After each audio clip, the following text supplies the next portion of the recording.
Hello students, chapter 3 और exercise 3.1 का third question, last question देखते हैं। The cost of 2 kg of apple, 1 kg of grapes on a day was found to be 160। After a month the cost of 4 kg of apple and 2 kg of grapes is 300. Represent the situation algebraically and geometrically. देखो इस question को किस तरीके से हम करेंगे, वही same तरीका है। ये क्वेश्चन और जो प्रीवियस कराया दोनों ही क्वेश्चन सेम है। मैं आपको बता दूं कि जितने भी अब इस क्वांटिटी और कॉस्ट पर डिपेंड क्वेश्चन है, आप सबको करके देखें। अगर आपको कॉन्सेप्ट क्लियर हुआ होगा तो डेफिनेटली आप लोग कर लोगे, और नहीं हुआ होगा तो कोई बात नहीं, मैं उन्हें भी कराऊंगा जो नेक्स्ट आएंगे। बस आप ट्राई, जब तक आप खुद से करके नहीं देखोगे ना, और आपको लगता रहेगा कि वीडियो चल रही है समझ जाएंगे, बिल्कुल नहीं समझोगे। जब तक खुद से करके नहीं देखोगे, वीडियो को बंद करके एक बार समझने के बाद खुद से नहीं करोगे, तब तक नहीं कर सकते, यकीन मानो। ठीक है, तो होप सो आ जाओ। चलो, the cost of 2 kg Apple. अब देखो यहाँ केजी लिख रहा है, वेट दे दिया इसका, और पिछले में क्वांटिटी दे रखी थी। तो एक ही तो बात है, हम जैसे कहीं सी बाहर जाते हैं, 1 किलो सेब, 1 kg सेब 10 रुपीज की है, 2 kg सेब कितने की होगी भाई? 200 की। 1 into 2 हो जाएगा डायरेक्ट। तो वही कॉस्ट कंसेप्ट है ये भी, ठीक है। और देखो उसने कॉस्ट दे रखी है टोटल, देखो 2 kg of apple and 1 kg of grapes on a day was found to be 160। 160 रुपए में जो 2 किलो एप्पल और 1 kg ग्रेप्स की जो कॉस्ट है वो 160 है। ये तो ग्रेप्स और एप्पल का वेट दे रखा है, क्वांटिटी दे रखी है। तो हम किस तरीके से इनका कॉस्ट बना के उसके इक्वल लिखें, तो वही पिछले में सोचा था। तो आ जाओ करते हैं इस क्वेश्चन को। तो लेट करेंगे, लेट द कॉस्ट ऑफ, कितनों के माइंड में आ रहा है क्या लेट करेंगे? जिस क्या होगा सच में कमेंट करके बताना, ऑनेस्टी से, देख के मत बताना आगे। Let the cost of 1 kg Apple, जिसके माइंड में आ रहा होगा वो कंसेप्ट सीख गया। इसका मतलब 1 kg एप्पल का एक्स लेट कर लिया, तो भाई कितनी केजी एप्पल है हमारी? 100 का साइन होता है वैसे मैथ में ना ये। So the cost of 2 kg Apple, 2 kg Apple का कितना हो जाएगा भाई? 2 kg एप्पल का हो जाएगा, उसका x था तो इसका 2x हो जाएगा, 2 into x हो जाएगा। लेट, अब किसकी लेट करेंगे? ग्रेप्स की। The cost of grapes,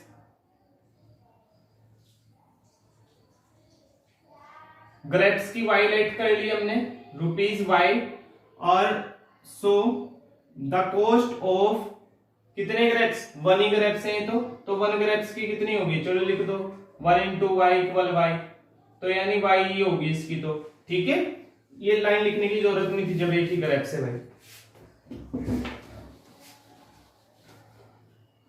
so first condition क्या है? फर्स्ट कंडीशन या अकॉर्डिंग टू क्वेश्चन, जैसे आपका मन करे ऐसे लिख लो। कह रहा है कि इन दोनों की जो कॉस्ट है वो इक्वल है 160 के। किसके इक्वल है? 160 के। अगर 160 के इक्वल है तो ये कॉस्ट आ गई ना मेरे पास, ये कॉस्ट ही तो है। तो कितने हैं? 2 kg एप्पल, 2 kg एप्पल की कितनी होगी? 2x प्लस, ये तो एप्पल के कॉस्ट होगी। अब बोल रहा है ग्रेप्स, तो ग्रेप्स कितनी है? 1 kg है, और 1 kg का तो हमने y लेट किया। तो कह रहा है इन दोनों का जो सम, यानी दोनों को मिला के उसने कितने रुपीस दिए? 160। तो 160 के इक्वल रख दो, इन दोनों को ऐड करके 160 के इक्वल रख दो, क्योंकि कुल कॉस्ट है 160। ये हमारी लेट की गई है, तो लेट की गई को उसके इक्वल रखेंगे, तो ये आगे इक्वेशन फर्स्ट। ऐसे ही सेकंड में क्या करना है? ने आगे पढ़ो। After a month the cost of 4 kg Apple, 2 kg grapes. तो 4 kg Apple cost 4 KG Apple cost कितनी होगी भाई? 4x। 4x ही तो होगी, एक की x है तो 4x। और ग्रेप्स कितने हैं? 2 केजी। और 2 केजी ग्रेप्स की कॉस्ट कितनी होगी? 2 केजी ग्रेप्स की कॉस्ट होगी 2y। ग्रेप्स की y है ना, तो 2 केजी है तो 2 इंटू वाई, 2y। कह रहा है ऑफ ग्रेप्स इज 300, तो यानी दोनों का सम कितना है? 300 है। बोल रहा है ना कि दो कुल रुपीज उसने कितने रुपीज में ली है? 400 में। अगले महीने कितने की होगी? एक मंथ बाद। एक मंथ बाद 4 केजी एप्पल 2 केजी ग्रेप्स 300 की होगी। तो 4x प्लस 3 है भाई, 2 है, 2y इक्वल 300। ये इक्वेशन आ गई आपकी सेकेंड। बताओ समझ में आ गया? इसके बाद क्या करेंगे भाई? वही सॉल्यूशन निकालेंगे। इक्वेशन फर्स्ट देखो, 2x प्लस वाई इक्वल 160। अगर मैं यहां से y की वैल्यू निकाल लूं, 2x, x की निकाल लेते हैं, 160 minus y, x equal 160 minus y upon 2। ये y प्लस का था, इधर चला गया माइनस, और ये देखो मल्टीप्लाई में डिवाइड हो गया। अब इसमें वैल्यू सब्स्टिट्यूट करेंगे अपनी तरफ से इसी तरीके। अच्छा, मैंने अभी पिछले क्वेश्चन में क्या कर दिया था, a लिख के कोऑर्डिनेट लिख दिया ऐसे।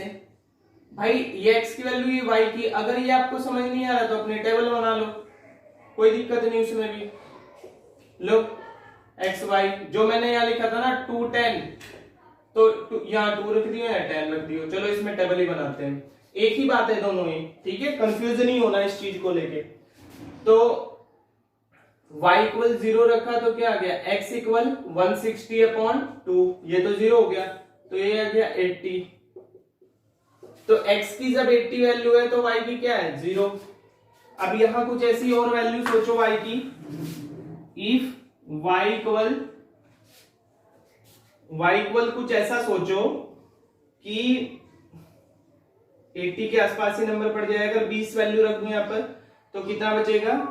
20 रख दिया तो 40 और 70 आ जाएगा, ठीक है? तो 160, y इक्वल क्या रख दिया मैंने? 20। तो x इक्वल क्या जाएगा? 160 माइनस 20 अपॉन 2, कितना हो जाएगा? 140 अपॉन 2। 2 7 14, 0 70। तो x की वैल्यू 70 है जब, तो y की क्या मिलेगी? 20। या y की जब 20 है तो x की क्या मिलेगी? 70। ये आगे इसके कोऑर्डिनेट। एक और के बनाता हूं, इसका प्लॉट ग्राफ आप प्लॉट करके देखना, ठीक है? और बोर्ड पे बिल्कुल एक्यूरेट नहीं आता वैसे, और जब आप ग्राफ नोटबुक में बनाओगे तो वहां पर बिल्कुल एक्यूरेट आएगा स्केल का यूज करके, ठीक है? बनने को बन जाएगा, कोई इशू नहीं है, लेकिन आप लोगों को बनाना है इसका ग्राफ। इसका मैं आपको बता दूं, पैरेलल ग्राफ आएगा, वैसे बताऊंगा क्यों आएगा। सेकेंड इक्वेशन क्या थी? 4x plus 2y equal 300। तो यहां से किसी एक की वैल्यू निकाल लूं। 4x प्लस 2y, यहां से मैं y की वैल्यू निकाल लेता हूं। 300 माइनस 4x अपॉन 2, ये 2 यहां से हटा दिया मैंने। इसमें वैल्यू रखो, और वैल्यू रख रख के किसकी वैल्यू आ जाएगी? वैल्यू रख रख के वैल्यू आ जाएगी y की। इफ x इक्वल 0 रख दो, नहीं x इक्वल 0 मत रखना, 40 रखो। अगर x इक्वल 40 रख दिया तो y इक्वल देखो 300 माइनस 4 इंटू 40 अपॉन 2, तो क्या आया भाई? 300 माइनस 4 4 जा 16, 160 अपॉन 2, तो कितना बच गया? 140 अपॉन 2, 2 1 जा 2, 2 7 जा 14, कितना आ गया? 70।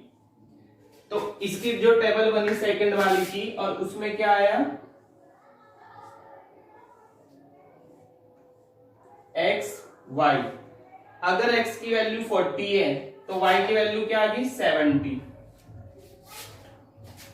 देखो मैं इसमें यहाँ 40 ही क्यों रखा, क्योंकि मुझे पता चल गया था नीचे 2 है, अगर मैं यहाँ कोई इवन नंबर ही रखूंगा तो ही माइनस करके मैं इसको क्या कर सकता हूँ 2 से डिवाइड, इसलिए रखा। अब 40 क्यों रखा, 2 क्यों नहीं रख लिया, 4 क्यों नहीं रख लिया, मैंने सोचा है अगर 2 4 रख लिया तो ये तो बहुत बड़ी डिजिट हो जाएगी और ऑलरेडी हमारे पास 80 है, तो इसे मैं थोड़ा कम कर सकता हूं जब यहाँ माइनस है।